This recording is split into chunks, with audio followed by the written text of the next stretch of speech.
Welcome back to the show. Miss Armstrong had to go. I think she gave more puppets, right? Perhaps. Oh, she's a puppeteer. I imagine she has quite a few in her automobile. There's no logic there. There is some logic. There's no logic to your beard. Yeah, I don't know if I like this thing. You look like Ulysses S. Grant. I think you should, go to war or something. Or, start the Federal Reserve. Anyways, we're going to do some letters from you because you sent them to us, and we have to read them because the president will get mad if we do not. So, how about a letter, Mr. President?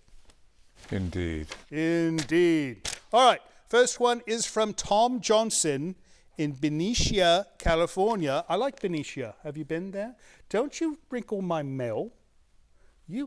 She's been up to no good ever since she got the puppet. I think no more puppets for her. Well, she's a dragon lady now. She's a dragon lady.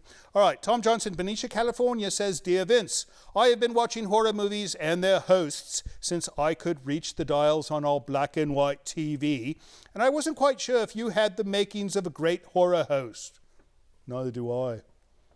But then I watched Carnival of Souls with the star Candice Hilligoss as your guest.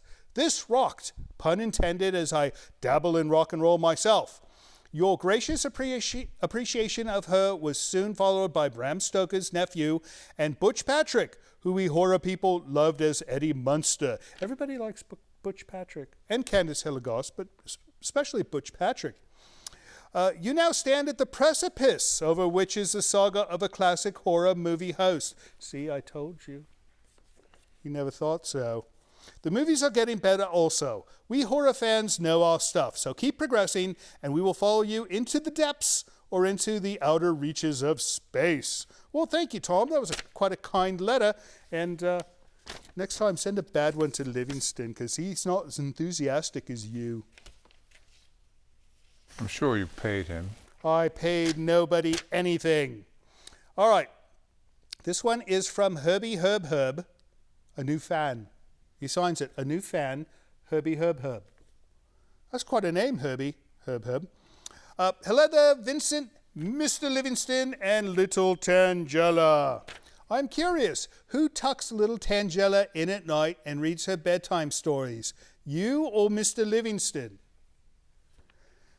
If you saw her chambers, there's chains and weapons, and we won't even go near that place. So nobody tucks her in. She tucks other people into coffins in the graveyard. Thanks for writing, Herbie Herb. Last one? Last one. Saving the best for last, aren't you? Always. All right, this one is from Randy Scobie in Conroe, Texas.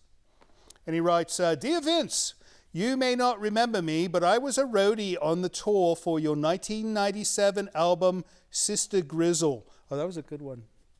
Yeah. You used to call me Scooby because you had some British issue with calling me Randy.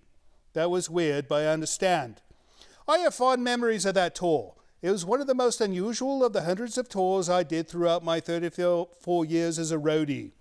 I remember the guitar tech was always griping how he had to tune all your guitars to D flat and that you kept truck springs in the Marshall cabs to act as reverb, which would often break the speakers. I did that for many years and I finally realized it just didn't work. Springs, bigger springs, makes a bigger sound. There's no talking science with him. I also remember how you used to make me take out the brown M&Ms from the bowls backstage. I always thought that was a bit odd, but I later heard you used to leave them in the toilet of the tour bus and then blame your bassist for leaving a grisly mischief in the loo. I did do that, it was rather humorous at the time. Couldn't do that with the green ones.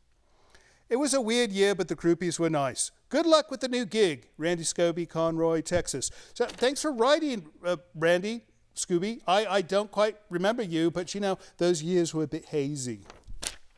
That's it? Say the least. Say the least.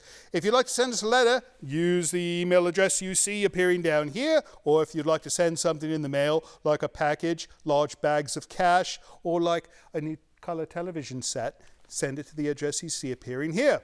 We'll be right back with Lee soon, but first let's get back to Curse of the Swamp Creature.